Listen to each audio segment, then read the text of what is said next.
Okay guys, takbo tayo after ng 9-hour shift ko. Tayo 10k kasi ngayon ko lang nakita yan after 2 weeks. Playlist, Ring Road baby. Oh shit! Belong to the city. 1k. Too easy.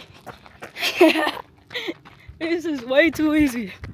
2k guys. Sumakit yung tagiliran ko kanina kasi hindi ko na-watch yung pace ko. Sobrang bilis ng pace ko ngayon. Then, sa average pace ko. Hindi ko alam kung nag-i-improve o nagbibida lang ako ngayon. Pero, 2k. May tayo dito ngayon kasi may cattle. May mga baka. 3k guys, may hills. Bakit ka naman tatakboyin yan? Papagurin ko lang sarili ko. Pakinggan ko na lang yung kanta ko. And the view. Ang inang ganda!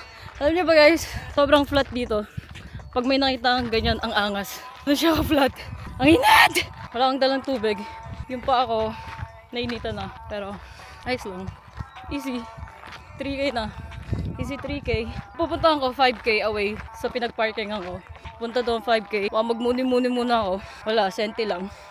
Tapos, pagbalik ko sa kotse, another 5. 10. Diba? 5 plus 5 plus 10. Anyways, ayun yung hill na kinlang ko. Uy, may kotse. Naya ako.